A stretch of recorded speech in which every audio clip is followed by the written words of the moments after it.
So I was saying in the foyer that this is a new group.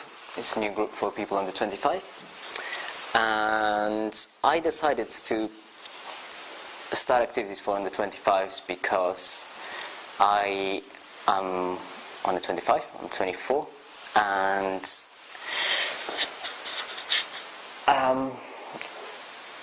I think Buddhism has a lot to offer to everyone, and but it can be a little bit difficult if you're young and you come to the Buddhist Centre and you see all these old people hanging around.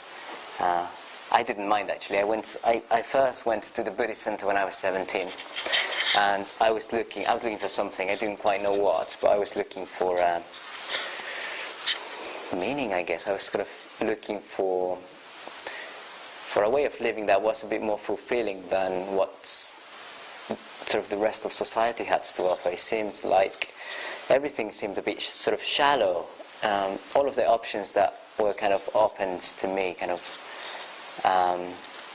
one of the lifestyle that was offered, kind of studying and then getting a job and kind of getting married and following a career. It all was fine, but it just sort of felt like there was something missing. All those things didn't quite touch on what I felt was like really important. I didn't know what it was, but I sort of felt like there was a much deeper layer in life that wasn't just about doing things or kind of achieving things. It was something much more deeper. I sort of felt like mainstream society was kind of relating to life in a really superficial way, kind of meeting the basic needs, and then sort of get carried away by just sort of accumulating things and kind of being successful in a particular way. That just didn't seem attractive to me at all.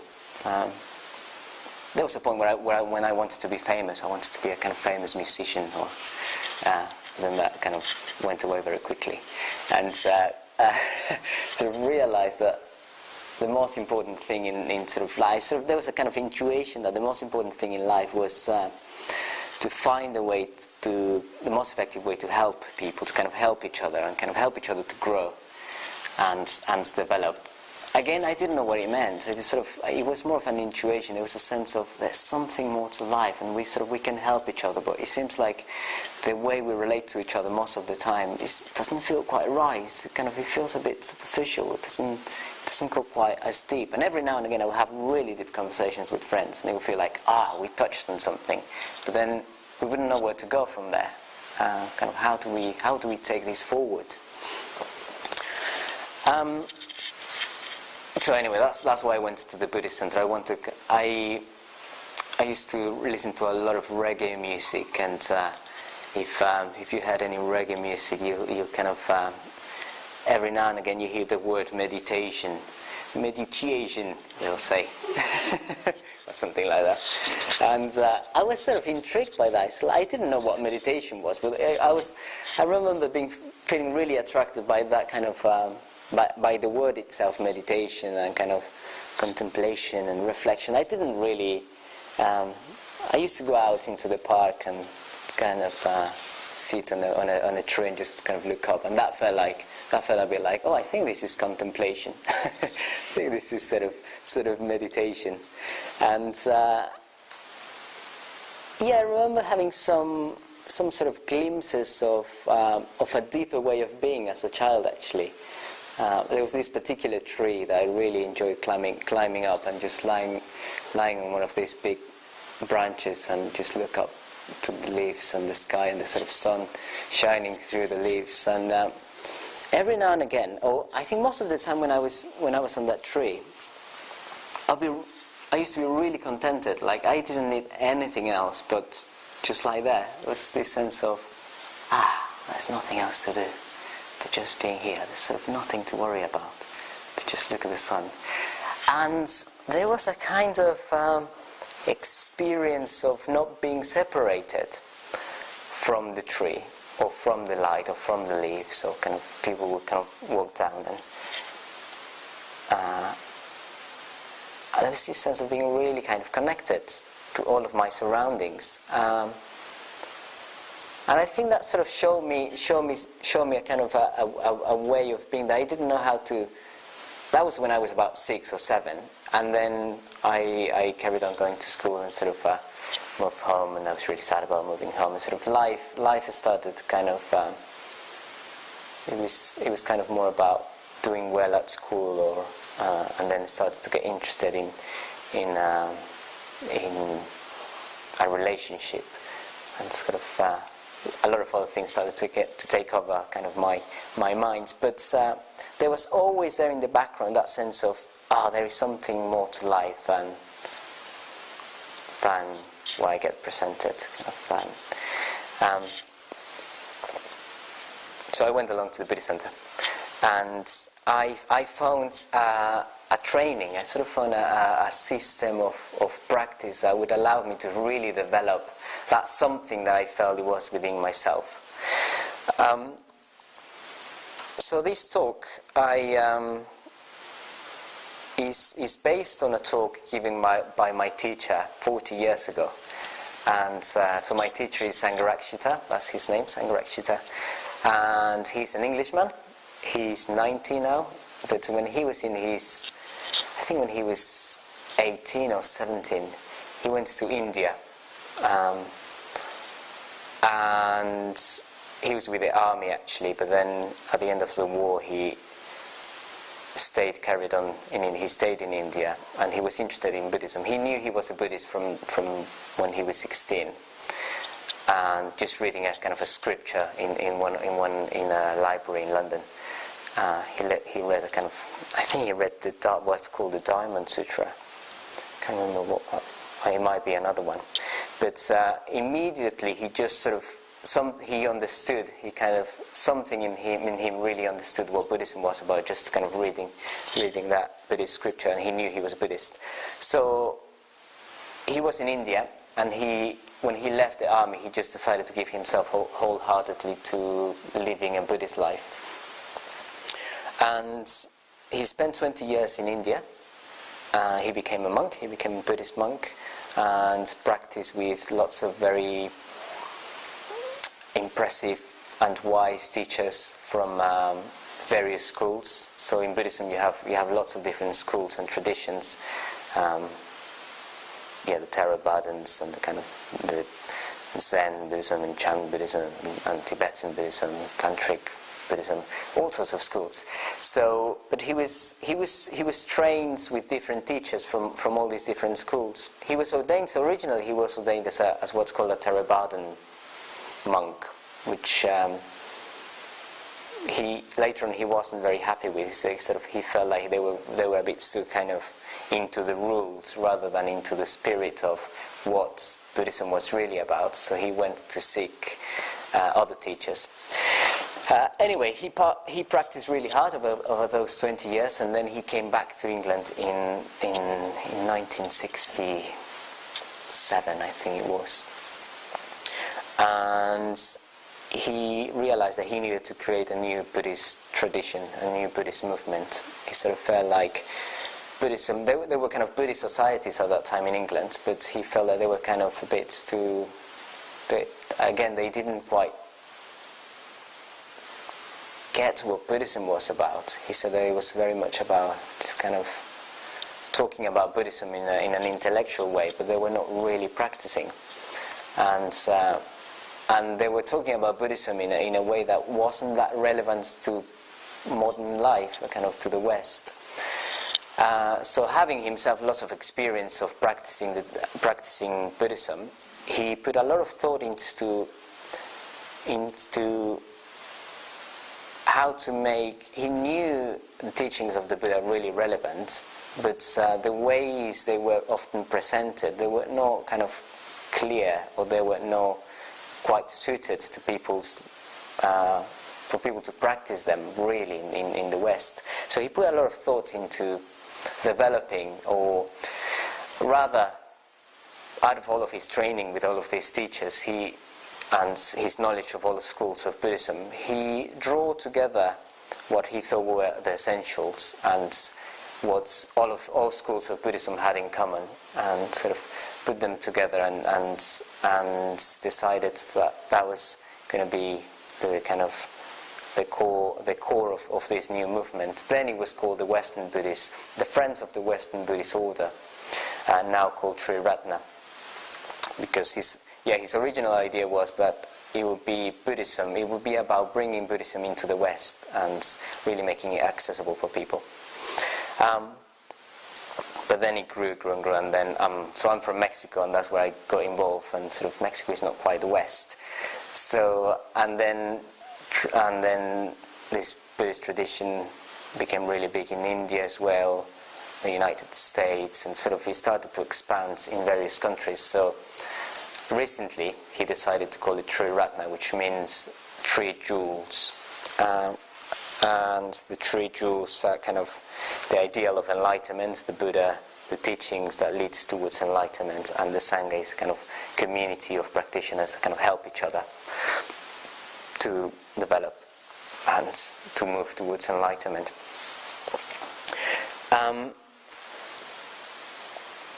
So 40 years ago he gave these talks where he, in 1976, so 40 years ago he gave these talks, and that was 9 years after he founded the Friends of the Western Buddhist Order, which then became Triratna.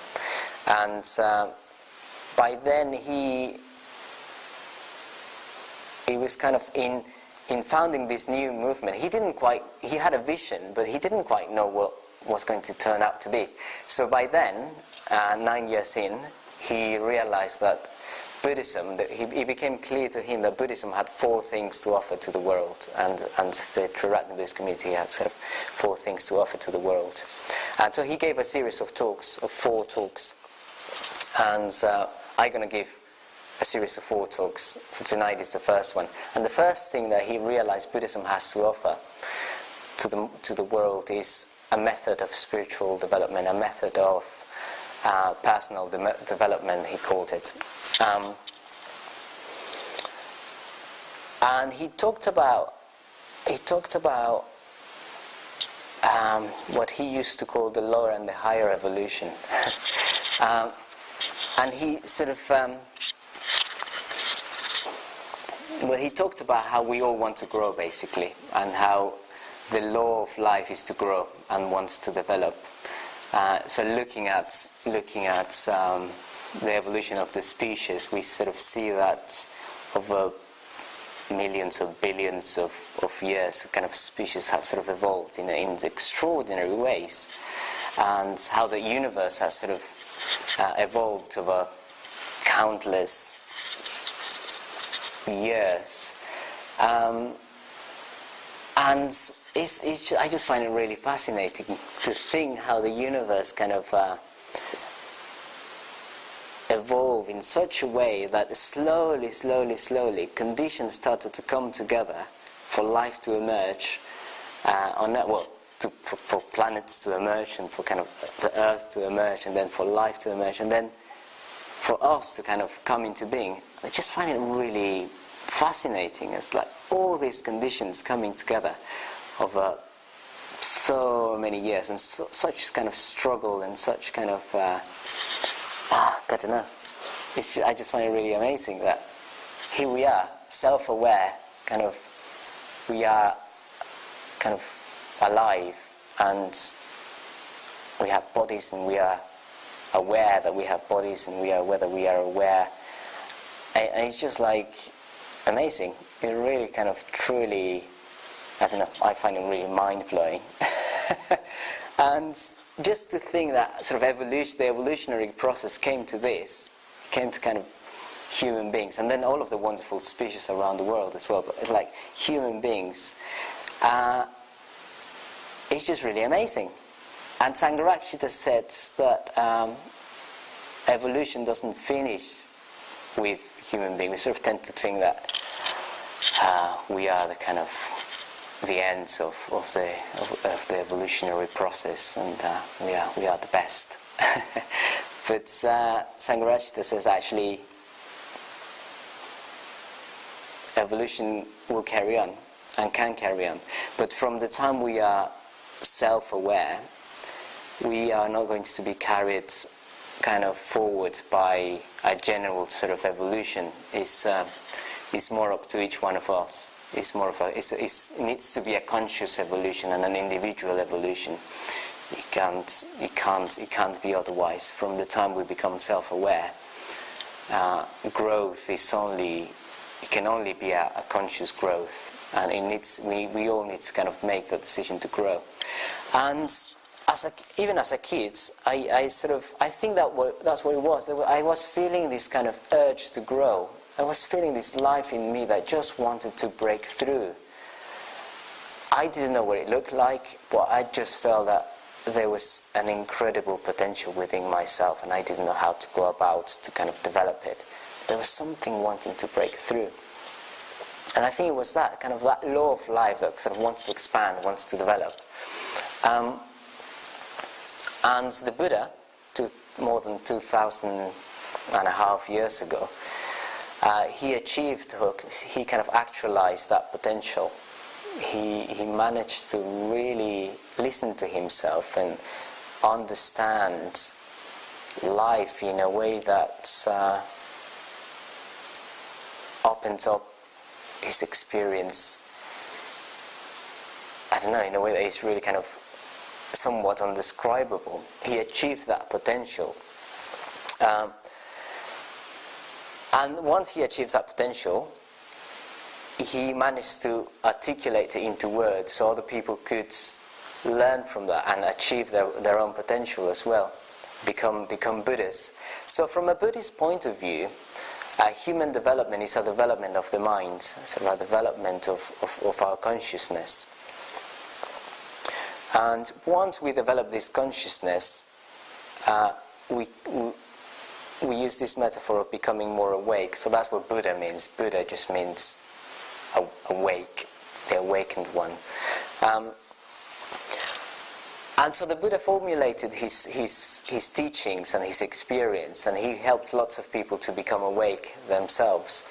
And down the ages, lots of Buddhist schools and traditions have developed, and they kind of formulated and articulated the teaching in various ways. So therefore you have kind of lots of presentations of the teaching of the Buddha and all of these schools. But we can get a little bit lost sort of in the middle of all of that. And that's why I really appreciate Sangharakshita bringing together what he thought was the essentials. And I've been practicing for 7 years, and I sort of feel like, yeah, I haven't exhausted the training that Sangharakshita puts together. So just to go back a little bit, I was talking about the law of life is development. That we want to grow and we want to develop. And I was saying that in a way it's up to us. No one else is going to do it for us. And one of the things Sangharakshita was saying in that lecture is that we hope or we want other people to make us happy. Like we don't want the responsibility that comes with realizing that actually it's up to us. If we want to grow and develop, we have to kind of make an effort and really practice. It's a bit like doing exercise. If you want to be fit and healthy, you got to do exercise. Like no one else is going to do it for you. If your friend does exercise, you don't get any fitter. If you eat kind of energy bars, you won't get any fitter. It's like there's no shortcuts to become fit. There's no shortcuts to become sort of healthy. So it's just in the same way, there's no shortcuts to developing one's mind. So we sort of have to take responsibility. And I think most of the time, most of us live as if somebody else is going to do it for us. Like we hope that a girlfriend or a boyfriend or a kind of the government or our parents or whoever, sort of we want to kind of place the responsibility out there. It's like, I'm not happy because of you or because of that or because of that other thing. It's sort of kind of out there. But from a Buddhist point of view, the Buddha sort of invite his disciples to look, instead of sort of putting it all out there, kind of wanting to pass on the responsibility to other people, have had to look in, sort of have to kind of really take it on.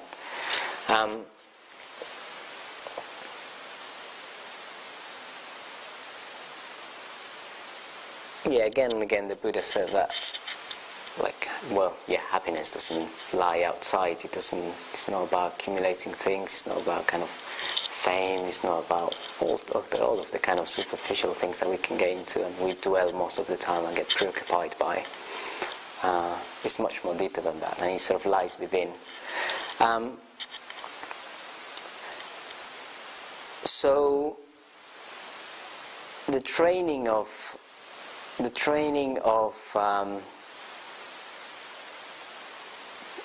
Sangharakshita puts together, the kind of system of practice that Sangharakshita puts together based on the teachings of the Buddha, is made out of kind of five different stages.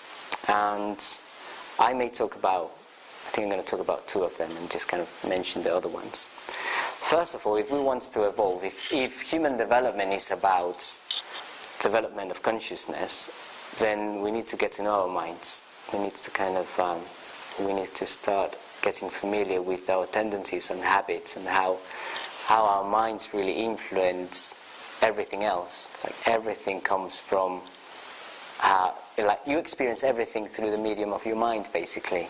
So the Buddha said experiences are preceded by mind, led by mind, and produced by mind.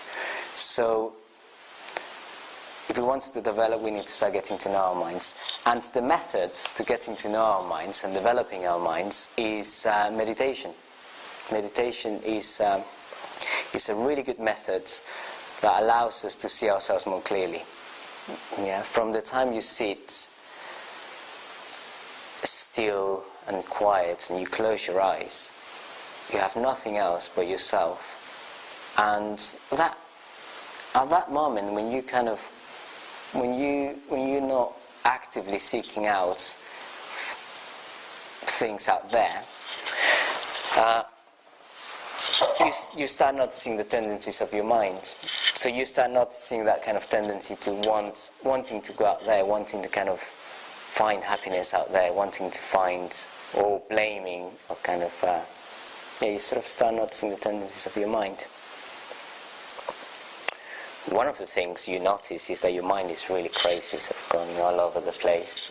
And once you notice that, if you stay with it for long enough in a kind way, not in a kind of... So meditation is not about giving yourself a hard time, it's more about becoming fully aware of what's going on. Holding it in a really kind way. If you stay with your experience for long enough, what happens is you start getting a sense of wholeness. You start getting a sense of coming together. It's a process of integration. We are very used to doing lots of things at the same time, or thinking about too many things at the same time. And so our awareness is divided. Our mind goes in various directions. And we might not realize this, but that is quite painful. When we are not fully present, when we are not able to fully give our attention to something, we kind of are in pain. That division is actually quite painful. I think a clear example of that is when you're meeting with somebody, and there you are kind of meeting your friend, and there's another person in front of you, but you're sort of thinking about what you're going to do next, or you're kind of remembering what you forgot to do at home, or sort of there's so many things going on in your mind that they don't allow you to be fully present with your friends. So what happens is you can't take your friend in, and you can't really fully connect with your friends. And that is somewhat painful. I experience that often when I meet with somebody and I'm not able to give my full attention to them. It's sort of, I go home and I just sort of feel like, I didn't really, unconscious, this is not very conscious, but I sort of feel like I didn't really meet this person. And that's the case a lot of the time. We sort of don't turn up to life. We are too preoccupied with life in an abstract way that we are not fully present. We are not sort of living. And so meditation allows us to kind of really arrive, really turn up to life. So meditation allows us to see what's going on in our minds more clearly, in our bodies. We start noticing tensions, we start noticing how our mind is divided, and we start to kind of, our awareness starts to become broader and more kind of flexible and more open.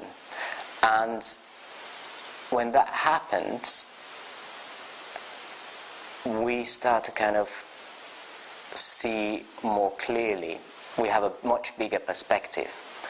And so we are not so blown away by the content of our experience, which most of the time we are. So most of the time, most of us are kind of reacting to our experience.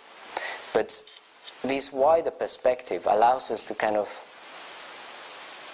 more time to see what's the best way to respond to a particular thought, to a particular sensation in the body, which then we can apply to life more fully, instead of just kind of reacting straight away and then regretting. How to say that word? Regretting. Anyway, never mind. How we acted, we create a gap, and we sort of we have more freedom in a way, because if we are reacting all the time, there's a sort of sense of being trapped in habits and tendencies and sort of all ways of being that are not really satisfying. But when we create that gap, life becomes a little bit more satisfying. Life becomes a little bit less, life! And we are more able to respond. And our experience really starts opening up, and we start to become more positive. Yeah. So the first stage in this system of practice is integration. It's that kind of coming together. In meditation, we kind of experience it very clearly. But Buddhism is not just about meditation. So you start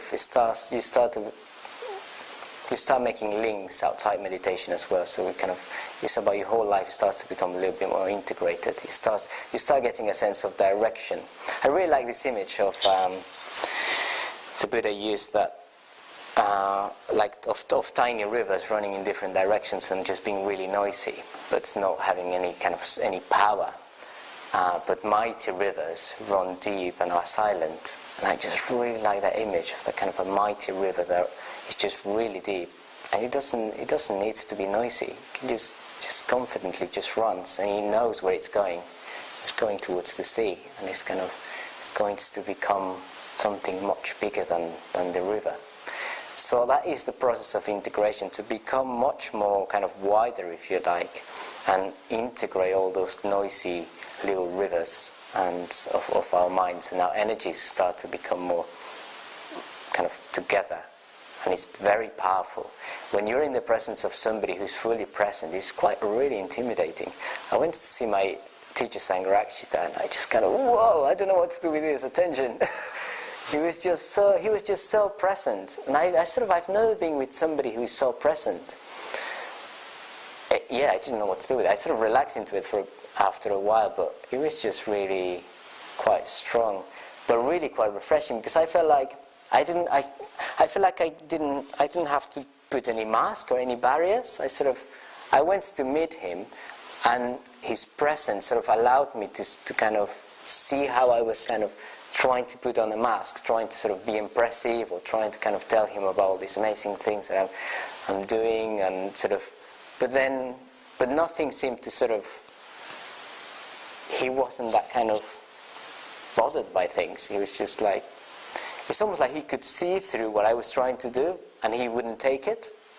And so I was taken aback, and so I just had to be myself. I just sort of had to relax into, I don't have to sort of be anybody else. I don't have to kind of be impressive. I don't have to, like all these superficial ways of relating to myself in the presence of this person. Suddenly, just have to drop them and just be. That's so refreshing. That's so refreshing. Where was I now? Remember what was I saying before? The presence, the mighty river. There you go, integration. Yes, yeah. So that is the first stage, and it can take quite a long time. But you feel the benefits when you start meditating. You start feeling the benefits of that kind of process of integration. And then it flows into positive emotion. And positive emotion is when you start to become more integrated, energy just seems to flow a bit more freely. So we have these states of consciousness that we can access through meditation, called Giannas or Jhanas. In the first Jhana, you are really concentrated, and out of that concentration, it's not a forced concentration, but it's a clear awareness. You're clearly aware of what's going on. It's this sense of wholeness, this sense of coming together. And when you're really concentrated and absorbed in something, you don't have as much kind of discursive thoughts. And concentration is very pleasurable. So when things like, I don't know, like drawing or reading a book or writing, when you really get into something, it's just so pleasurable because you're not thinking about something and you're just fully present. So the first jhana is this sense of, you're concentrated, and out of that concentration arises joy and bliss and sort of, it's a sense of whole. Yeah, again, this sense of wholeness. That's the first. It's a kind of, it's a state of consciousness that we are not so used to. Then in the second jhana, the second jhana is a bit like that carries on. That sense of wholeness carries on, but it's like inspiration coming through from the depths. It's like they're coming from a place. It seems like they're coming from. Sometimes it may seem like this kind of force or inspiration is coming from outside, and maybe that's why in some other religious traditions they sort of maybe then they start talking about God or kind of. But from a Buddhist point of view, it's you're getting in contact with a much deeper side of yourself. We are so used to living in the surface of our minds, but meditation allows us to kind of really go deep into ourselves, into our minds.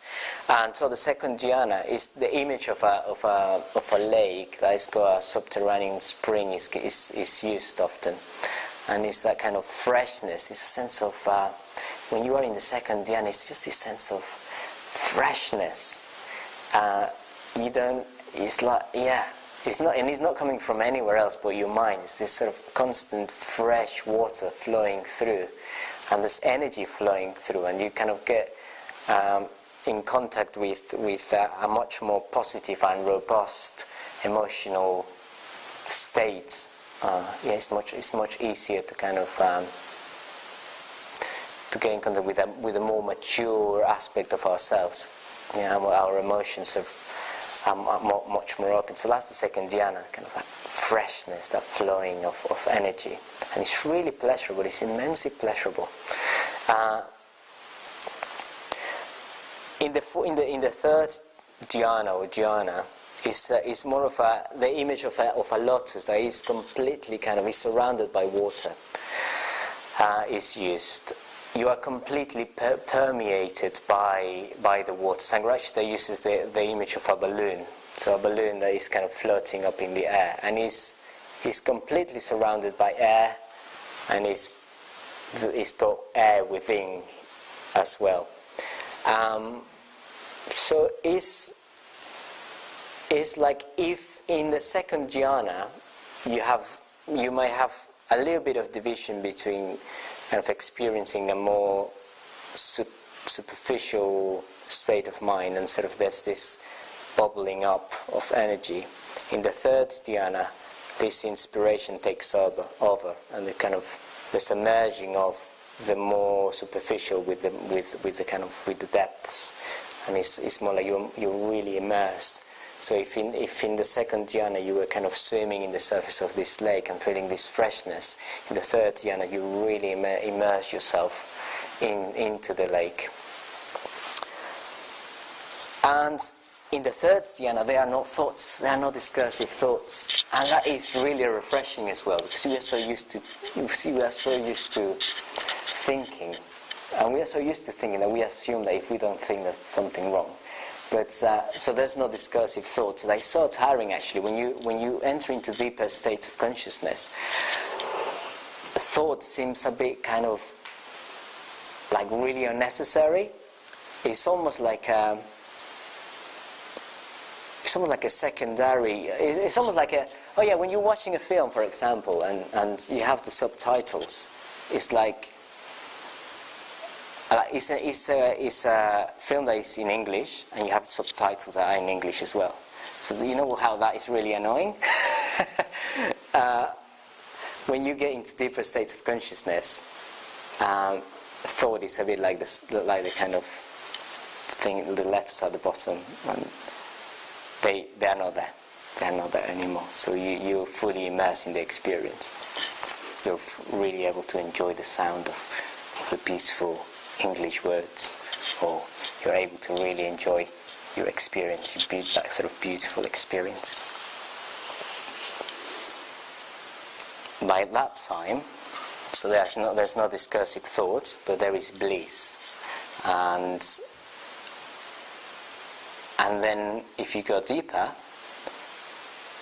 there is not even bliss. There is a sense of there's equanimity, which doesn't really say much about that state. You are not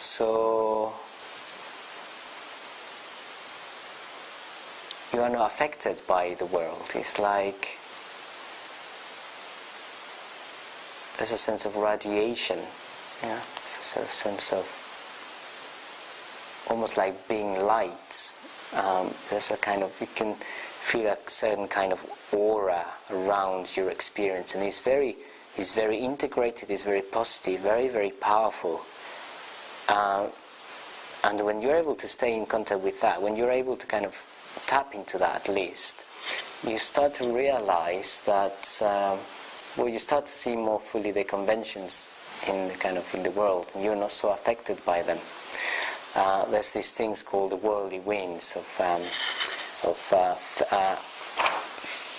fame. We very often, when we're living in the surface of our minds, we are caught up by wanting to sort of impress. Yes, so constantly seeking for praise, wanting to be praised, and really kind of trying to avoid being criticized, or sort of wanting fame, wanting to kind of, which is very similar, kind of being praised, wanting fame, or really running away from infamy, or being blamed, etc. We're constantly chasing after pleasure, but running away from pain. And all of these kind of worldly winds take place within the surface of our minds. But when we got much deeper, we are not affected by those anymore. We see them fully, and we just laugh at them, because it's just like you are not touched by them. You are kind of protected by this aura. While you are not affected by the world, you affect the world in a very positive way. People start noticing that you're not participating anymore in kind of funny dynamics of kind of gossiping or whatever it is. You sort of there's something about some people that you sort of something slightly different, and you start kind of having a very positive, often sort of a very positive effect on people. So it's a kind of this state of radiation.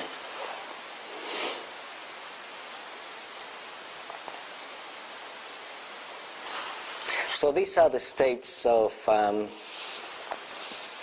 these are the sort of super conscious states of consciousness that we can access. We can get access to through meditation. We can get access through them through other mediums, like the arts, for example. But meditation works directly on the mind, and is more kind of sustainable. It's more.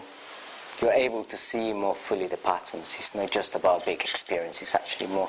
It's a training. You not just go for a really long run and then get exhausted. It's more about gradually building up a training, and your mind starts to become more positive and more open, and positive qualities starts to kind of become brighter and brighter in your mind.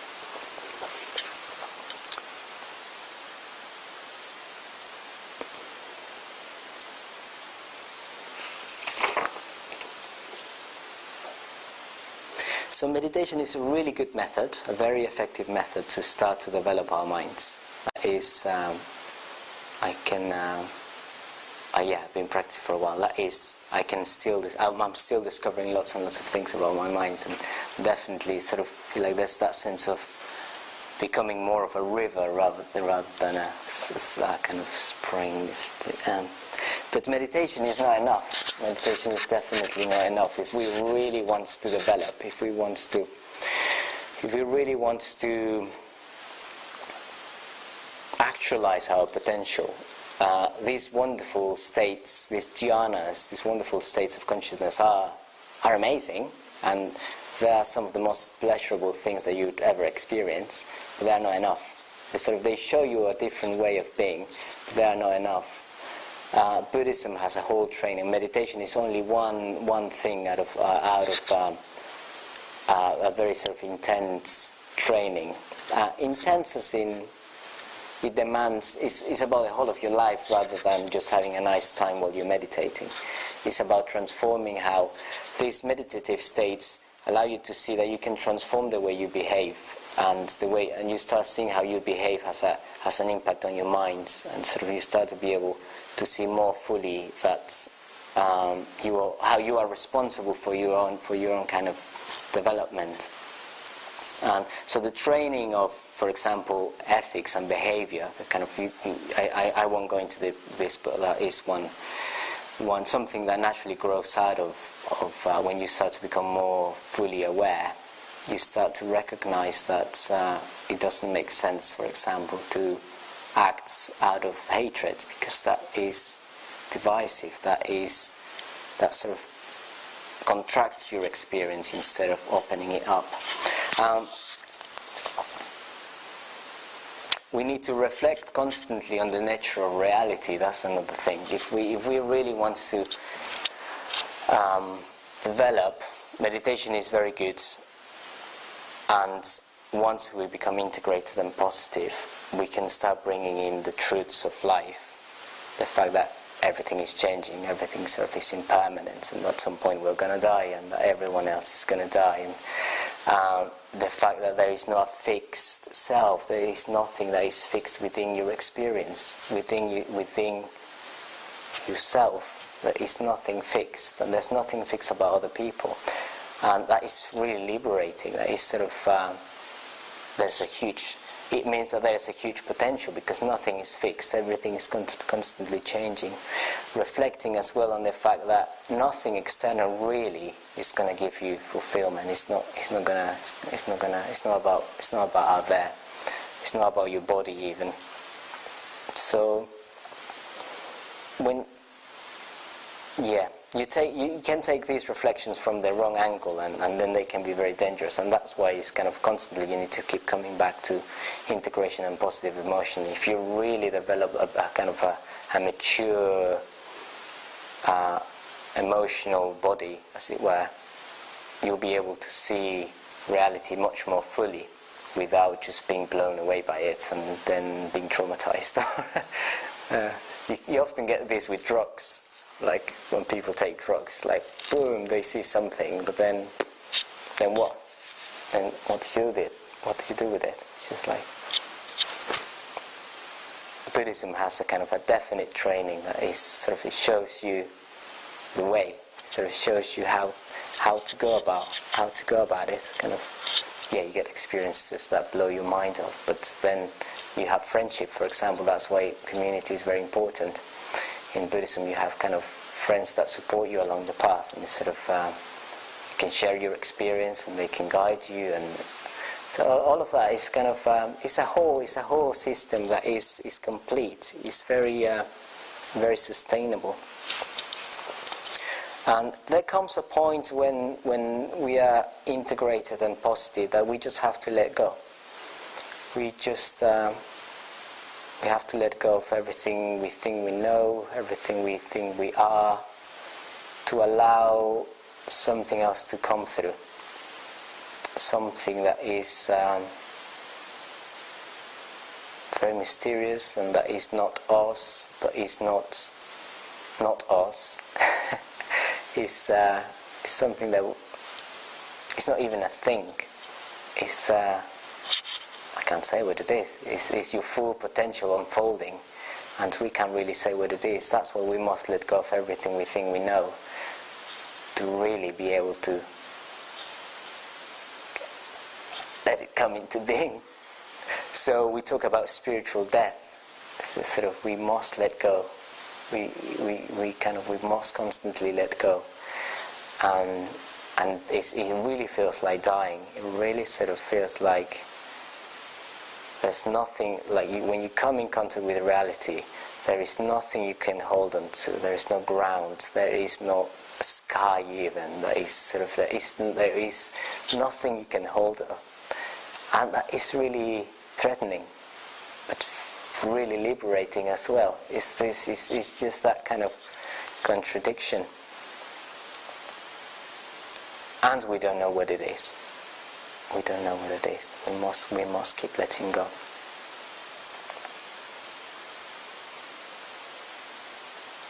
And that waiting, Sangharakshita calls it receptivity, just kind of spiritual receptivity. And just to conclude, I'll leave you with T.S. Eliot, and then we'll see what we do. So just this is to evoke that sense of waiting. When on the heather, the mind is conscious but conscious of nothing, I said to my soul, be still and wait without hope, for hope would be hope for the wrong thing. Wait without love, for love would be love for the wrong thing. There is yet faith, and the faith and the love and the hope are all in the waiting. Wait without thoughts, for you are not ready for thoughts. So the darkness shall be the light, and the stillness the dancing. Whisper of running streams, and winter lightning. The wild thyme, unseen, and the wild strawberry. The laughter in the garden echoed ecstasy, not lost, but requiring, pointing to the agony of death and birth.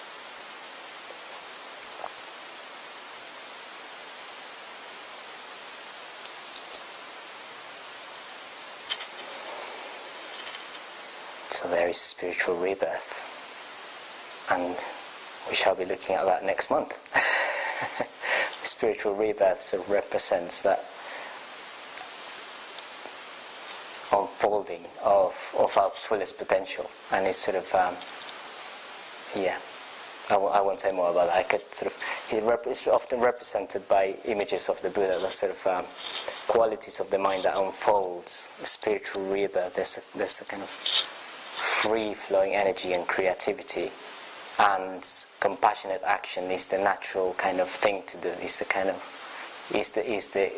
the play of somebody who's a Buddha. It's kind of compassionate action. It's kind of that's what you do. That's the thing to do when you see reality as it is, and you're kind of really in contact with reality.